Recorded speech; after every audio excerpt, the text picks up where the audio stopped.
Welcome once again to another talking about, well, to me, what happened yesterday. No doubt this will be a bit in the future. However, I still think it's worth covering, especially, I think, as a moment in political history that I think will forever definitely go down in the history of UK, not only politics, but foreign politics, and even maybe what might be the final thunderbolt to many of the MPs who, again, throughout all the pre-Brexit processes and have been saying how powerful Britain really secretly is, but in reality couldn't be anything further from the truth. And of course, we could finally maybe start to see some of the country come to terms with the consequences of British exceptionalism.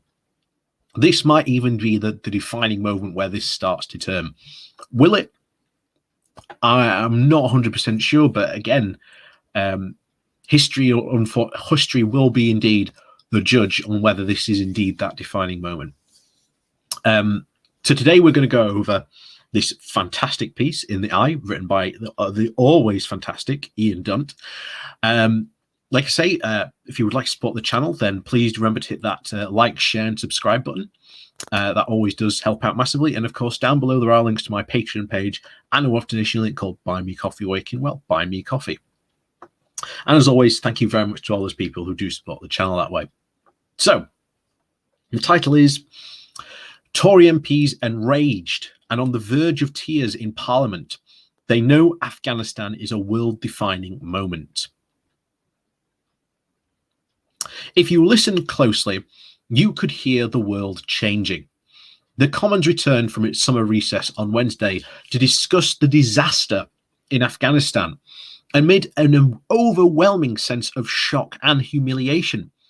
MPs with stricken faces, some visibly shaking with rage, some seemingly even on the verge of tears. They were suddenly aware that they were living in an epoch-defining moment.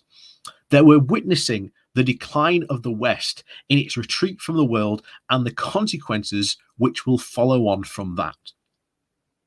There were three ideas hanging over the proceedings.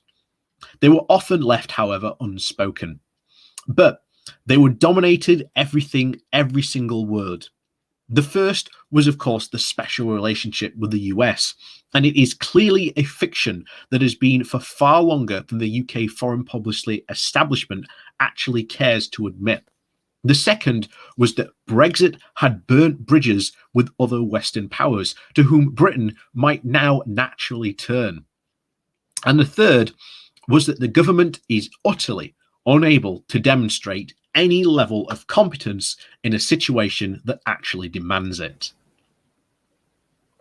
President Joe Biden's speech on Monday was still ringing the ears of MPs. He had demonstrated no regret or sorrow for the situation that he had helped to create, nor for the lives of those who had now been sacrificed as a result from it. He had shown no interest in how Europe or even Britain might be affected. Perhaps it had come from Donald Trump, people who would have been less mortified. He was also the least known quantity, but this was not Trump. It was a Democratic president. America First was evidently no longer a Republican policy. It was the defining feature of the US foreign policy across the main parties. You could see the fundamental change in people's geographical assessments happening almost in real time. We can set out a vision, Tory MP Tom Tulstad had said plaintively, like a man reaching for a life rail, for reinvigorating our European NATO partners to make sure that we're not dependent on a single ally, not the decision of a single leader. But the reality was far more severe than that. Britain had spent the last 6 years destroying those relationships with Europe, and it has treated some of its closest allies like a foreign enemy. It had placed itself in a self-imposed continental exile, in which animosity, not cooperation, was indeed the order of the day. Former Prime Minister Theresa May even told MPs that Russia will not be blind to the implications of this withdrawal decision, and neither will China. That's true. But what she did not say was that Russia and China were also happy to see the UK break itself off from Europe.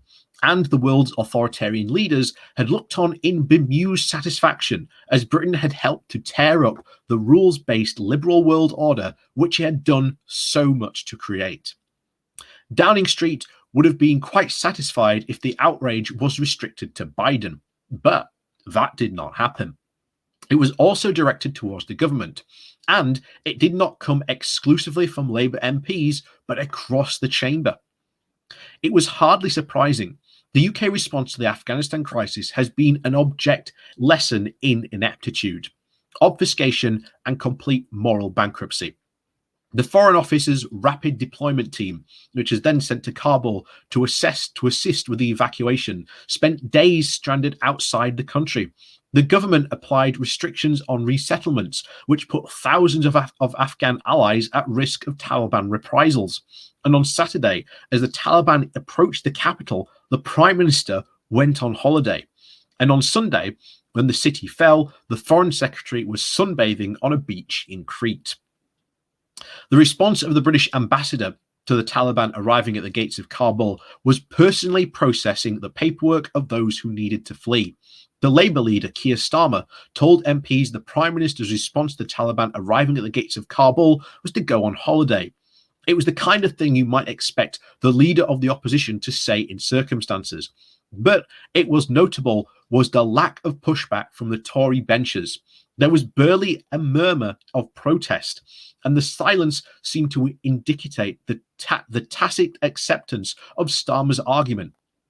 In the wake of his speech, Tory MP after Tory MP stood up to attack the government's performance.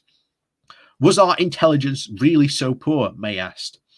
Was our understanding of the Afghan government so weak? Tory MPs Tobias Ellwood expressed his utter disbelief that Number 10 had made such an operational and strategic blunder. He looked over at the government front bench and said, "I'm sorry that there's no vote here today," he said gravely, "because I believe the government would not have the support of the House." Most Tory MPs know that Johnson is demonstrably unfit to be Prime Minister. In private, they will all admit it. But they consider him to be the kind of an electoral magic. So they tolerate it on the basis that it helps them to keep their seats. But today in the Commons chamber, you could see their faces of a recognition of what that calculation actually entails. It felt like a funeral. Usually the chamber is full of cheers and mockery, but today it sat sad in a sad, stony silence. It was the way it was a funeral.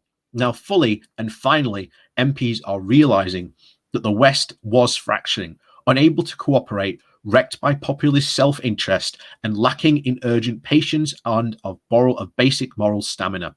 There had to be nowhere to turn.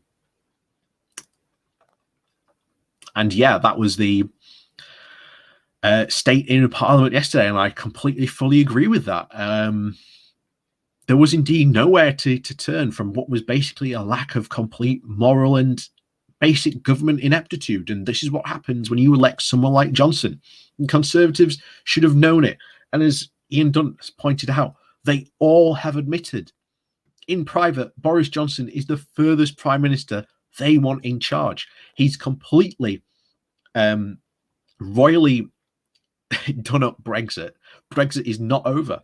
He's only made it worse to only satisfy those that put him in power.